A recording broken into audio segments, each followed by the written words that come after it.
Esta videoaula é para a disciplina de Embriologia Comparada da professora Tatiana Montanari. Eu sou Rejane Barcelos e vou falar sobre gametogênese feminina, ovário, hormônios e doenças relacionadas.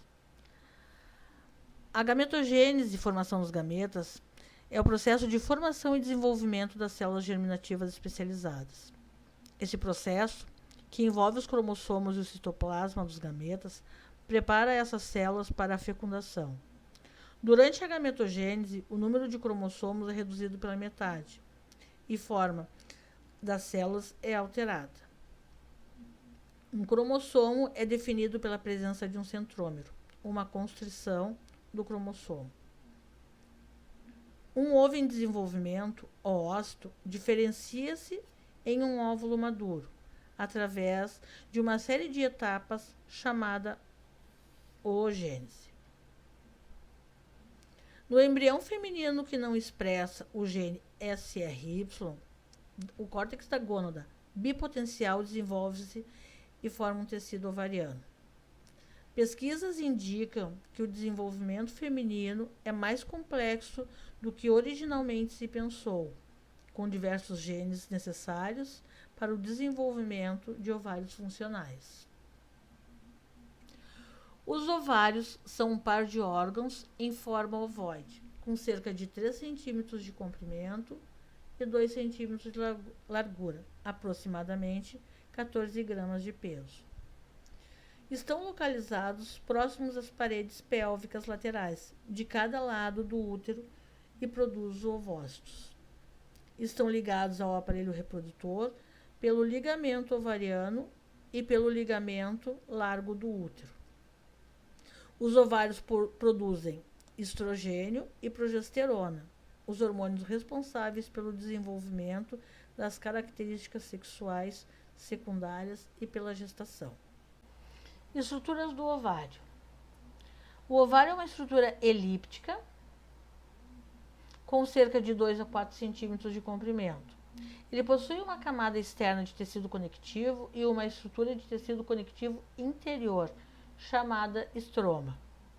Grande parte do ovário é constituído por um espesso córtex externo, preenchido por folículos ovarianos de diversos estágios de desenvolvimento ou de degradação. A pequena medula central contém nervos e vasos sanguíneos. O ovário, assim como os testículos, produz gametas e hormônios. Cerca de 7 milhões de ovogônios no ovário embrionário se desenvolvem, formando 500 mil de ovócitos primários. Cada ovócito primário é circundado por uma camada de precursores das células da granulose e é envolvido por uma lâmina basal, formando um folículo primordial. A maior parte dos folículos primordiais nunca se desenvolverá, degradando-se ao longo dos anos por um processo semelhante à apoptose, chamado de atresia, ou a morte celular regulada hormonalmente. Alguns folículos primordiais se desenvolvem lentamente, originando folículos primários. O ovócito aumenta e as células da granulosa dividem-se, mas permanecem em uma única camada. Na puberdade, sinais químicos fazem grupos de folículos primários deixarem seu estado de repouso e entrarem em um período de crescimento ativo, que pode levar alguns meses. Conforme os folículos em crescimento aumentam de tamanho, uma camada de células conhecida como teca desenvolve-se na parte externa da lâmina basal. Neste ponto, os folículos são conhecidos como pré-antrais ou folículos secundários. Alguns folículos primários nunca completam a transição para folículos secundários e são perdidos por atresia. Conforme os folículos secundários crescem, as células da granulosa começam a secretar o líquido que se acumula na cavidade central do folículo, denominada antro. O líquido antral contém hormônios e enzimas necessários para a ovulação. Neste ponto, o folículo torna-se um folículo terciário. A partir do pool de folículos terciários iniciais, somente alguns folículos sobrevivem até alcançar os estágios finais de crescimento, e geralmente um único folículo, chamado de folículo dominante. Desenvolver-se-á até o momento em que libera o seu ovócito, que acontece o rompimento. O tempo necessário para o crescimento de um folículo secundário até o folículo terciário dominante é estimado em cerca de 3 meses ou mais. O desenvolvimento de um folículo ovariano é caracterizado por crescimento e diferenciação do ovócito primário, proliferação das células foliculares, formação da zona pelúcida e desenvolvimento das tecas foliculares. Com o aumento de tamanho do folículo primário, que a gente tem na imagem anterior, aqui ó, folículo primário, o tecido conjuntivo adjacente se organiza e forma uma cápsula, a teca folicular. A teca logo se diferencia em duas camadas, uma interna vascularizada e glandular, que é a teca interna, e uma camada conjuntiva semelhante a uma cápsula, que é a teca externa. Acredita-se que as células tecais produzam um fator de angiogênese, que promove o crescimento dos vasos sanguíneos da teca interna, que fornece suporte nutritivo para o desenvolvimento folicular. As células foliculares dividem-se ativamente, produzindo uma camada estratificada em torno do ovócito. O folículo ovariano logo se torna oval e o ovócito assume uma posição excêntrica.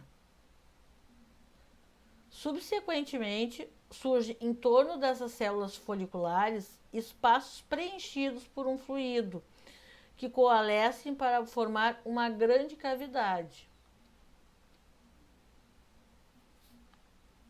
O antro,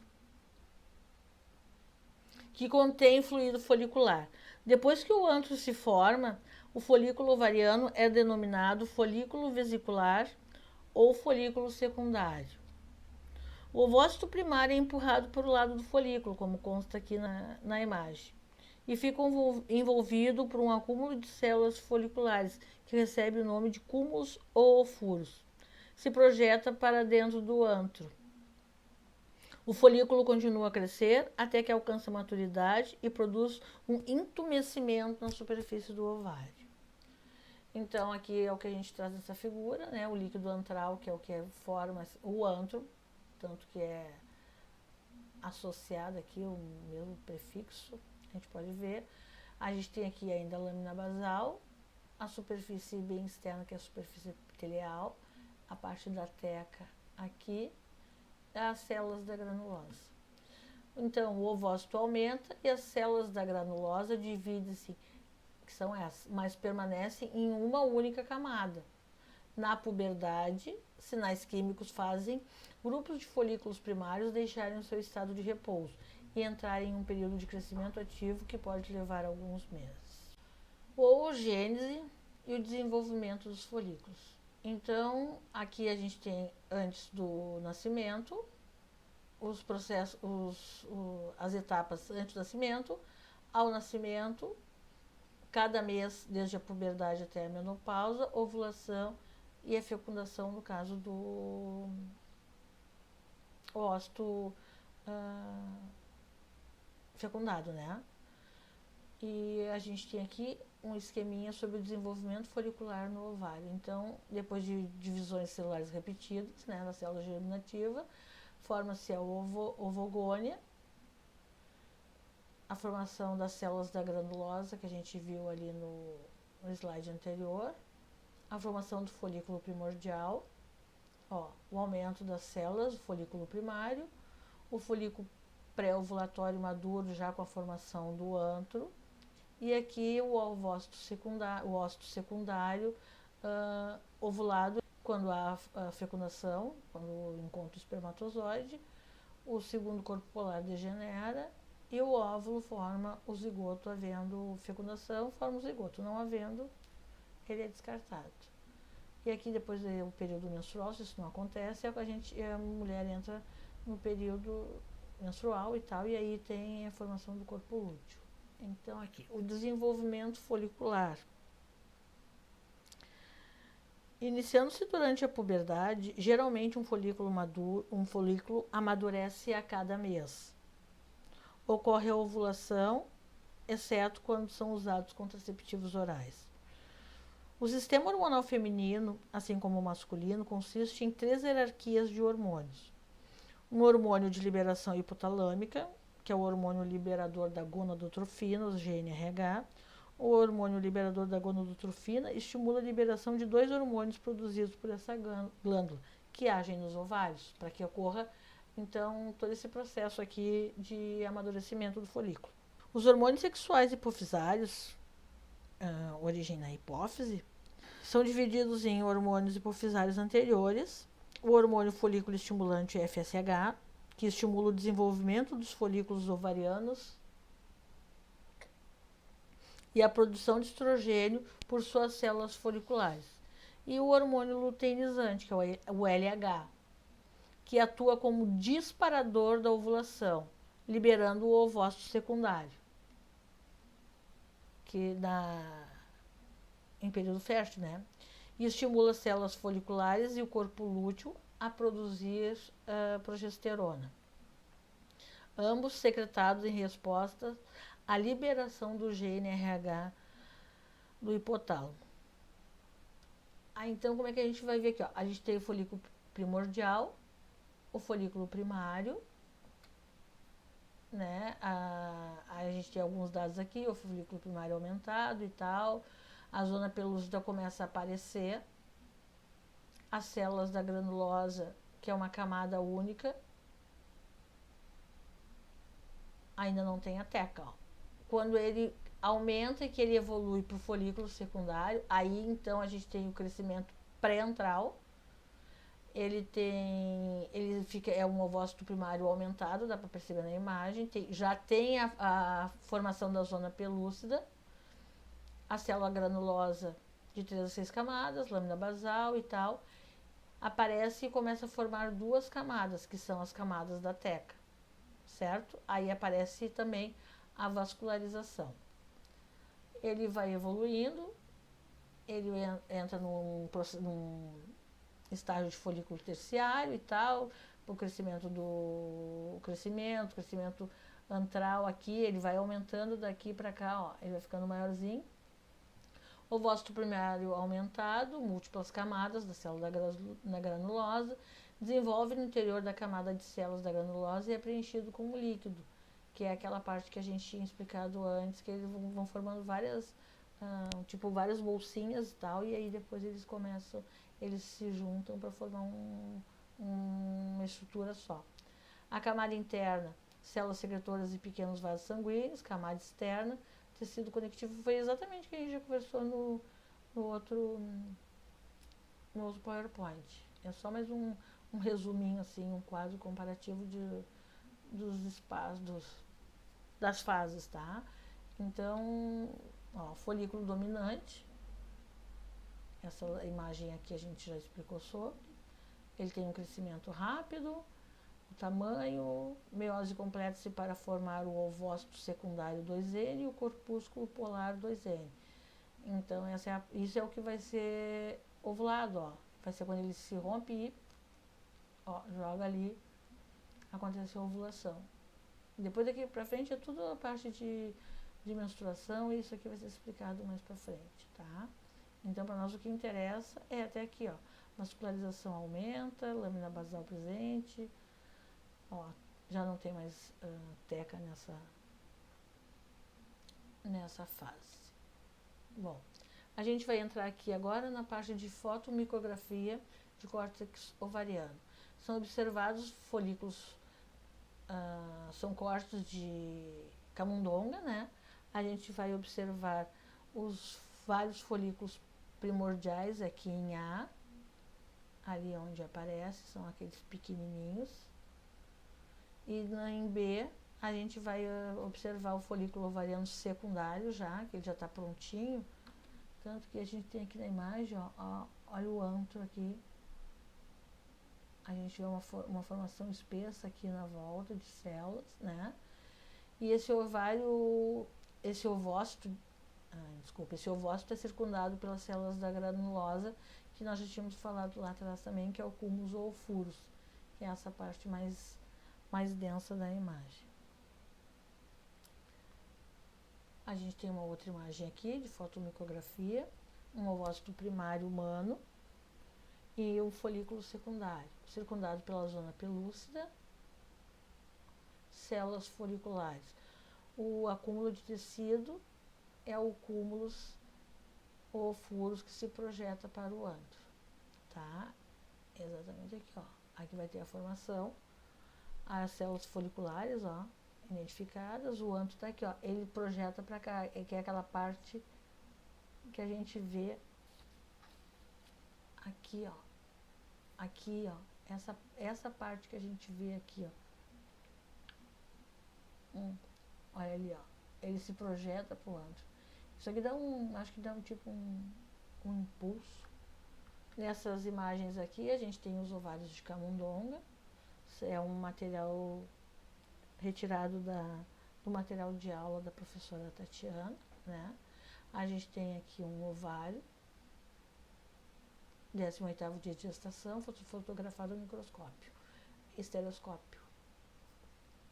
Desse outro lado, a gente tem um outro ovário, com as zonas identificadas, que são a zona cortical, na região mais externa, os folículos e os corpos lúteos, ó, as duas imagens aqui e aqui, e a zona medular com os vasos sanguíneos linfáticos, ó, na parte mais interna, tá? Aqui a gente tem uma outra imagem de ovário de camundonga também, diferentes estágios do desenvolvimento dos folículos, mesma coisa, aqui o antro, as células aqui, ó, as células de formação, né? Então, são ovário, folículos são compostos por ócito primário, zona pelúcida, células foliculares e o antro. Ó, aqui é a formação do antro. A gente começa a perceber uma cavidade com glicosaminoglicanos, hormônios e fluidos. A carga negativa atrai sódio, que por sua vez atrai água do plasma. Hormônios e ovulação. A ovulação é a liberação do gameta feminino no ovário. O estágio em que o gameta se encontra no folículo maduro e é ovulado varia conforme o animal. No caso aqui, a gente tem os plateumintos, moluscos, as cadelas, né, que liberam um ócito primário.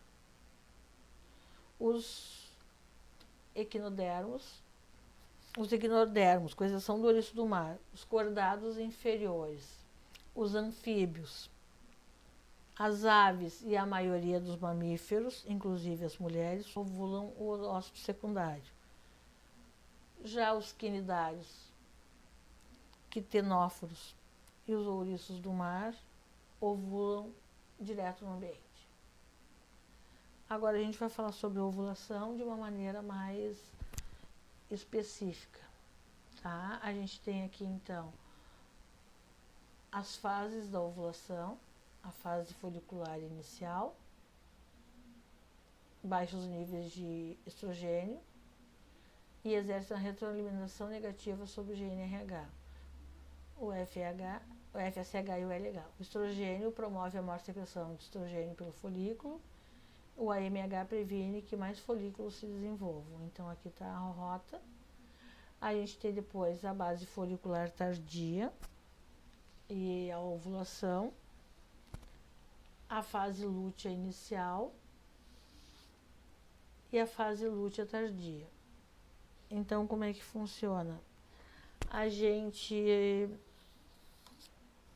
acredita que existam em torno de 2 milhões de ovócitos primários nos ovários de uma menina recém-nascida.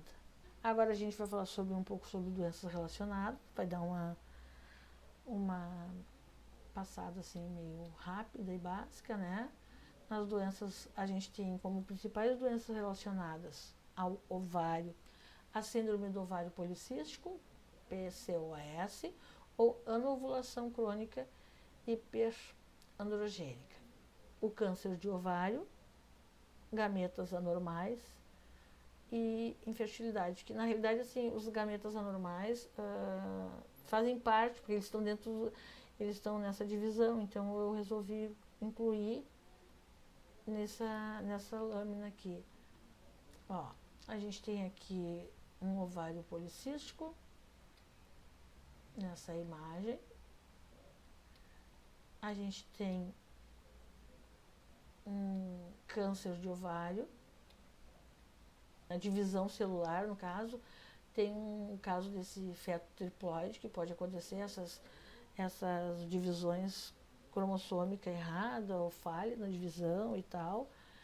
Então, ó, foto triploide do trimestre intermediário, ilustrando a grave desproporção da cabeça e o corpo. A triploidia caracteriza-se por apresentar um conjunto extra de cromossomos. Fetos triploides correspondem a quase 20% dos abortos cromossomicamente anormais que muitas mulheres sequer sabem que abortaram.